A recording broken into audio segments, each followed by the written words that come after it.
Fact number 1, మనిషి యొక్క blood colour అనేది రెడ్గా ఉంటుందని మనందరికీ తెలుసు. అయితే మనం డొనేషన్ ఇచ్చేటప్పుడు కానీ టెస్ట్కి కానీ బ్లడ్ని తీసుకునేటప్పుడు చాలా డార్క్ రెడ్ కలర్లో కనిపిస్తుంది కదా. దీనికి కారణం ఏంటో తెలుసా? మనిషి యొక్క బ్లడ్ కలర్ అనేది అందులో ఉండే ఆక్సిజన్ బట్టి మారుతూ వస్తుంది.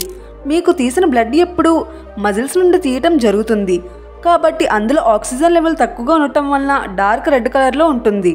అదే మీ హార్ట్ వెజల్స్ నుండి బ్లడ్ని తీస్తే మాత్రం ఆ బ్లడ్లో ఆక్సిజన్ లెవెల్స్ ఎక్కువగా ఉండటం వలన బ్రైట్ రెడ్ కలర్లో ఉంటుంది. ఫ్యాక్ట్ నెంబర్ 2, ఈ భూమి మీద మనిషి చేత చేయబడిన అత్యంత ఖరీదైన వస్తువు ISS ఇంటర్నేషనల్ స్పేస్ స్టేషన్. దీని ఖరీదు 15,000 కోట్ల అమెరికన్ డాలర్లు. 1998 నవంబర్ 20న అంతరిక్షంలో దీన్ని నిర్మించారు.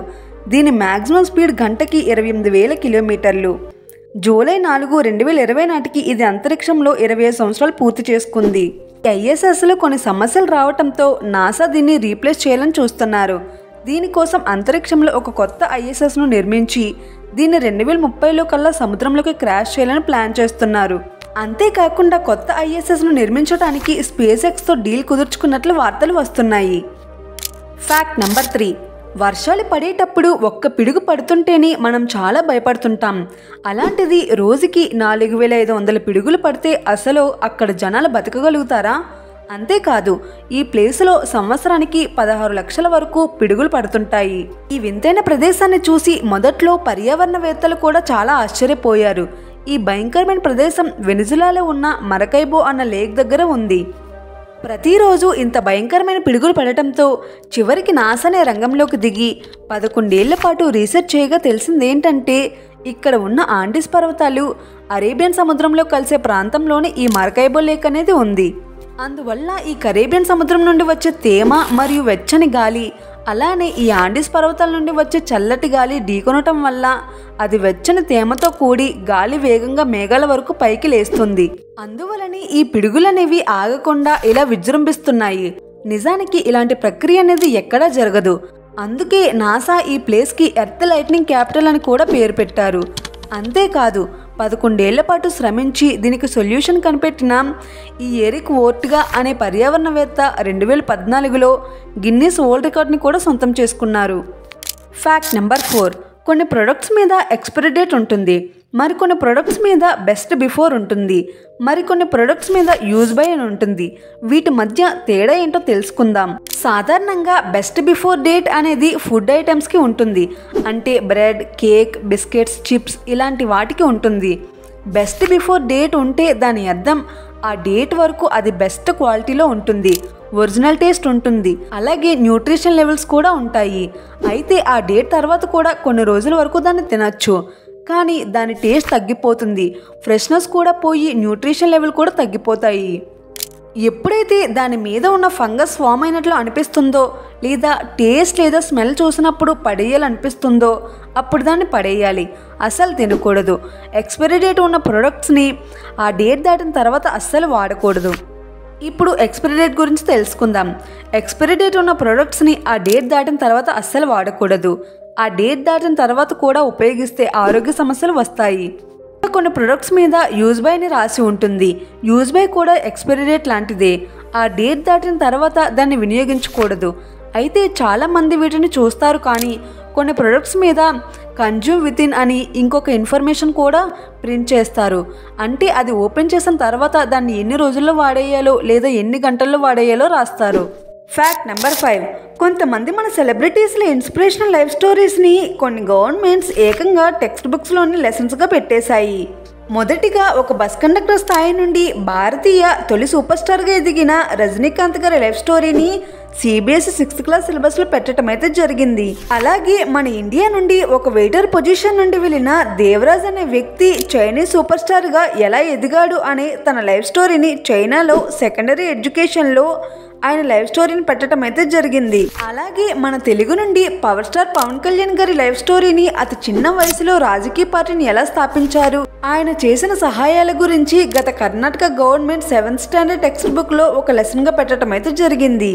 ఫ్యాక్ట్ నెంబర్ 6, కృష్ణుడి తల మీద ఆ నెమలి పింఛం ఎలా వచ్చింది అనే దానికి చాలా కథనాలే ఉన్నాయి. అయితే అందులో ఒకటి ఈ కథ. కృష్ణుడు రాముడవతారం ఎత్తినప్పుడు ఎవరైతే సాయం చేశారో వాళ్ళని మర్చిపోలేదు, నెమలితో సహా. త్రేతాయుగంలో రాముడు సీత వనవాసానికి వెళ్ళినప్పుడు ఆ అడవుల్లో తిరుగుతూ నడిచేసరికి ఇద్దరికి దాహమేస్తుంది, కానీ తాగటానికి నీరు ఎక్కడ కనిపించవు. అప్పుడు రాముడు ప్రకృతిని ప్రార్థించగా అక్కడకు నెమలి వచ్చి తాగటానికి నీరు ఎక్కడుందో చెప్పి దారి పొడవునా తన నెమలి పించాలు వేసి ఆ నీరు దగ్గరికి దారి చూపిస్తుంది. అలా చేయటంతో ఆ నెమలి మీద ఉన్న పించాలన్నీ అయిపోతాయి. అలా రాముడికి హెల్ప్ చేసినందుకు కృష్ణుడు అవతారంలో కృష్ణుడు నెమలి పించాన్ని తన తల మీద పెట్టుకుంటారు. Fact number 7. ఎప్పుడైనా మనకి దోమ కుట్టినప్పుడు అది 6 రకాల నీడిల్స్ని మన బాడీలోకి ఇంజెక్ట్ చేస్తుందని మీలో ఎంతమందికి తెలుసు? వీటినే స్టైలెట్స్ అని కూడా అంటారు. దోమలు ఈ నీడిల్స్ని ఇంజెక్ట్ చేసినప్పటికీ మన బాడీ ఎప్పుడు కూడా ఈ 6 నీడిల్స్ని ఫీల్ అవ్వదు. వీటిలో ఒక నీడిల్ని మన బాడీలోకి దాని సలైవాని ఇంజెక్ట్ చేస్తుంది. ఈ సలైవా అనేది మన బాడీలో ఉండే బ్లడ్ని గడ్డకట్టనివ్వకుండా చేసి దోమలకు మన రక్తాన్ని సులువుగా పీల్చడానికి ఉపయోగపడుతుంది.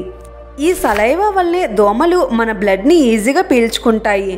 దానితో పాటు ఈ సలైవాలో మనకి నొప్పిని తెలియనివ్వకుండా పనిచేసే ఒక కెమికల్ కూడా ఉంటుంది. దాని పేరే హైపోఫేరింగ్.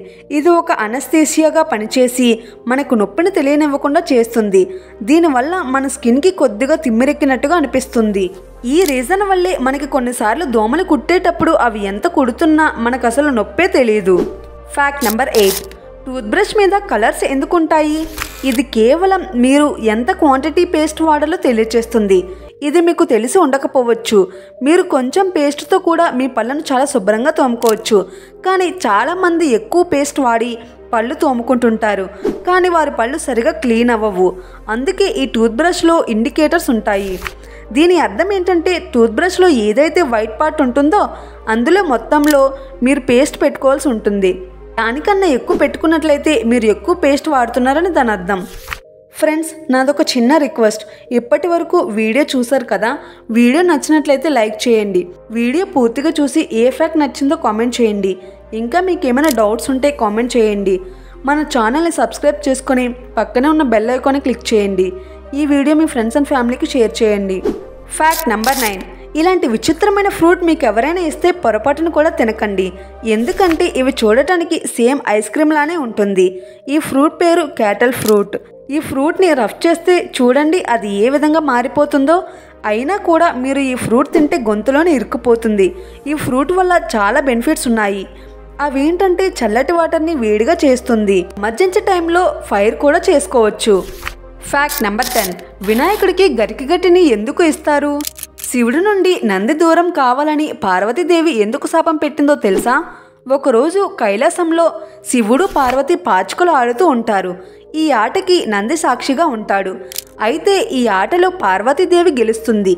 కానీ శివుడి మీద భక్తితో నంది శివుడే గెలిచాడని చెప్తాడు. దాంతో పార్వతీదేవికి కోపం వచ్చి నందిని శివునికి దూరంగా ఉండమని శపిస్తుంది. నంది బాధపడుతుంటే శివుడు పార్వతీదేవితో, నంది ఇలా చేసింది కేవలం నా మీద భక్తితో, నిన్ను మోసం చేయాలని కాదు, కాబట్టి ఈ శాపానికి పరిష్కారం ఏంటో చెప్పమని అడుగుతారు. దానికి ఈ శాపం నుండి బయటకు రావాలంటే వినాయకుని వల్లే అవుతుంది అని పార్వతీదేవి చెప్తుంది.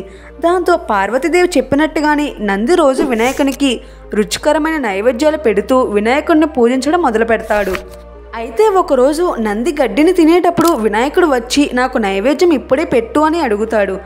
దాంతో నంది తాను తింటున్న గరికనే వినాయకునికి సమర్పిస్తాడు. అలా నంది భక్తికి మెచ్చి వినాయకుడు నందిని శాపం నుండి విముక్తి చేస్తాడు.